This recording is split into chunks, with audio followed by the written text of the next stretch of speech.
ವೀಕ್ಷಕರೇ, ಮತ್ತೊಮ್ಮೆ ಟೆಂಪಲ್ ವ್ಲಾಗ್ಗೆ ಸ್ವಾಗತ ಬಯಸ್ತಾ ಇದ್ದೀನಿ. ಇವತ್ತು ನಾನು ಮಹಾಲಕ್ಷ್ಮಿ ಲೇಔಟ್ ಹತ್ರ ಇರೋ ವಾಸವಿ ದೇವಸ್ಥಾನದ ಹತ್ರ ಬಂದಿದ್ದೀನಿ. ಹಾಗೆ ವ್ಲಾಗ್ ಮುಖಾಂತರ ಟೆಂಪಲ್ ಬಗ್ಗೆ ತಿಳಿಸ್ತಾ ಹೋಗ್ತೀನಿ.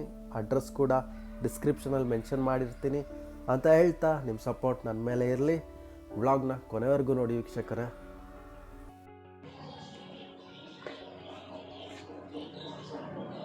ಸೊ ಎಂಟ್ರೆನ್ಸಲ್ಲೇ ವೃಕ್ಷ ಇದೆ, ಬಟ್ ಇದು ಪೂಜೆ ಕೂಡ ಮಾಡ್ತಾರೆ.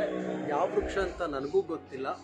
ತಿಳ್ಕೊಂಡು ಲಾಸ್ಟಲ್ಲಿ ನಿಮಗೆ ಇದ್ರ ಬಗ್ಗೆ ಮಾಹಿತಿ ಕೊಡ್ತೀನಿ.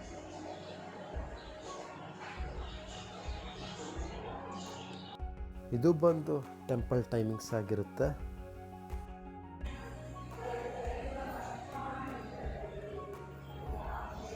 ಸುತ್ತಮುತ್ತ ವಾತಾವರಣ ನೋಡೋದಾದರೆ ಹೀಗಿದೆ. ಲೈಕ್ ಒಂದು ಗ್ರೀನರಿ ಎನ್ವಿರಾನ್ಮೆಂಟ್ ಮಧ್ಯ ಒಂದು ಟೆಂಪಲ್ ಇದ್ದರೆ ಹೇಗಿರುತ್ತೋ ಆ ರೀತಿ. ಬನ್ನಿ ಒಳಗಡೆ ದರ್ಶನ ಮಾಡಿಸ್ತೀನಿ.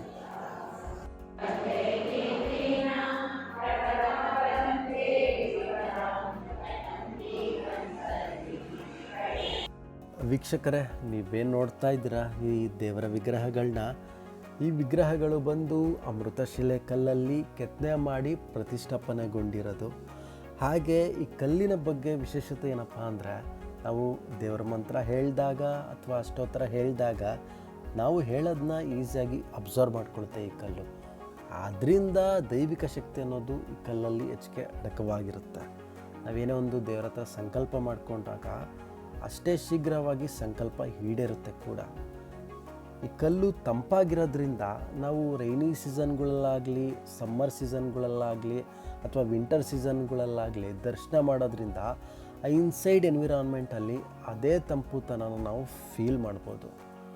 ಇನ್ನೊಂದು, ಈ ಕಲ್ಲು ಅಷ್ಟು ಈಸಿಯಾಗಿ ಬೇಗ ಸಿಗಲ್ಲ. ಒಂದು ಪರ್ವತ ಪ್ರದೇಶಗಳು ಯಾವ್ದ್ಯಾವ್ದು ಇರುತ್ತೋ ಅಂಥ ಕಡೆ ಮಾತ್ರನೇ ಸಿಗೋದು.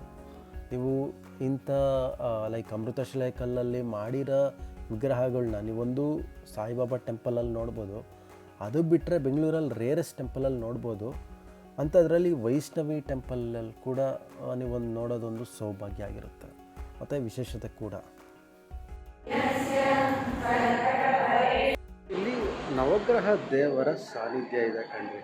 ಏನಪ್ಪ ನಾನು ಹೇಳಕ್ಕೆ ಇಷ್ಟಪಡ್ತೀನಿ ಅಂದರೆ, ಒಂದೇ ದೇವಸ್ಥಾನದಲ್ಲಿ ವಾಸವಿ ತಾಯಿ, ಉಮಾಮಹೇಶ್ವರ ದೇವರು, ಲಕ್ಷ್ಮೀನಾರಾಯಣ ಸ್ವಾಮಿ, ಸಾಯಿಬಾಬಾ ದೇವರ ದರ್ಶನ ಕೂಡ ಮಾಡ್ಬೋದು ರೀ. ಸೊ ದೂರದಿಂದನೇ ಕೈ ಮುಟ್ಕೊಂಬಿಡಿ. ಹಾಗೆ ಮಂಗಳಾರತಿ ಕೂಡ ತಗೊಳ್ಳಿ. ನಿಮಗೋಸ್ಕರ ಸ್ಪೆಷಲ್ ಆಗಿ ನಾನು ವಿಡಿಯೋ ಮಾಡ್ತಾಯಿದ್ದೀನಿ. ಹಾಗೆ ಈ ಸೈಡ್ ಬಂದರೆ ನೀವು ದತ್ತಾತ್ರೇಯ ದೇವರನ್ನು ನೋಡ್ಬೋದು.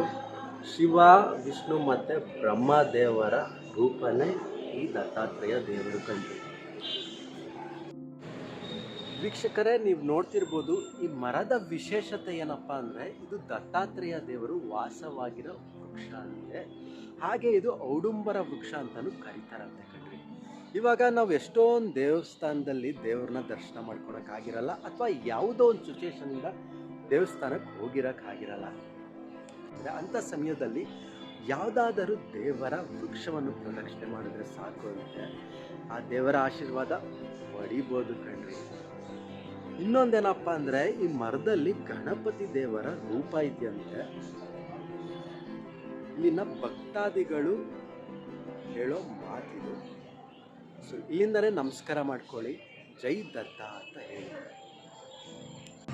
ಜೈ ವಾಸವಿ, ಓಂ ಸಾಯಿರಾಮ್. ಎಲ್ಲರಿಗೂ ನಮಸ್ಕಾರ. ನಮ್ಮ ಮಹಾಲಕ್ಷ್ಮಿ ಲೇಔಟ್ ವಾಸವಿ ದೇವಸ್ಥಾನ ಸ್ಟಾರ್ಟ್ ಆಗಿ 26 ವರ್ಷ ಆಗಿದೆ.